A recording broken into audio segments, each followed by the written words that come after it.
বাংলা ভাষার উপর একটি উপস্থাপন।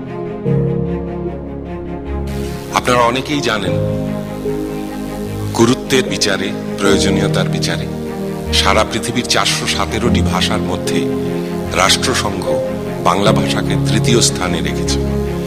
আপনারা এটাও জানেন যে এই মুহূর্তে সারা বিশ্বে প্রায় 36 কোটি মানুষ বাংলা ভাষায় কথা বলেন, বাংলা পড়েন, বাংলা জানেন।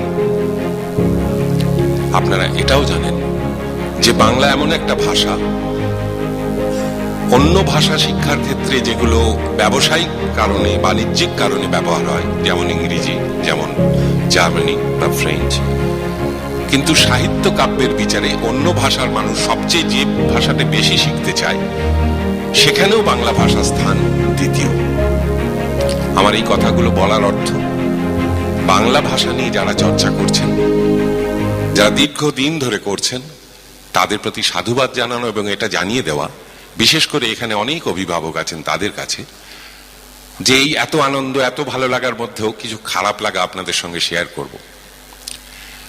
আসলে বাংলা, বাঙালি এগুলো বললে কোথাও একটা এমন প্রেক্ষাপট তৈরি হয়, এমন একটা চালচিত্র তৈরি হয়, যেটা বোধহয় পৃথিবীর অন্য ভাষাভাষী মানুষ নিশ্চয়ই তাদের ভাষা নিয়ে তাদের গর্ব আছে, তাদের সংস্কৃতি নিয়ে তাদের অহংকার আছে, কিন্তু কোথাও যেন আমার নিজেকে মনে হয় যে এত বড় প্রেক্ষাপট, এত বড় চালচিত্র বাংলা ভাষা ছাড়া বোধহয় সম্ভব নয়। একটা ভাষা, যে ভাষায় কথা বলতেন স্বামী বিবেকানন্দ, একটা ভাষা, যে ভাষায় কথা বলতেন রবীন্দ্রনাথ ঠাকুর, কাজী নজরুল ইসলাম, একটা ভাষা, যে ভাষায় দুটো দুটো স্বাধীন রাষ্ট্রের জাতীয় সঙ্গীত রচিত হয়েছে, একটা ভাষা যা এখনো 37 কোটি মানুষ প্রতিদিন উচ্চারণ করেন, একটা ভাষা গোটা ভারতবর্ষের স্বাধীনতা আন্দোলনকে মন্ত্র দিয়েছিলেন যিনি, সেই সাহিত্য সম্রাট বঙ্কিমচন্দ্রের বন্দে মাতরম, সেই সাহিত্য সম্রাট বঙ্কিমচন্দ্রের ভাষা হলো বাংলা। শৈশব থেকে যিনি বাংলা জানতেন না, বেশি বয়সে এসে বাংলা শিখেছেন এবং নতুন ভাষার আবিষ্কার করেছেন, নতুন ছন্দের আবিষ্কার করেছেন, সেই মাইকেল মধুসূদন দত্তের ভাষা বাংলা।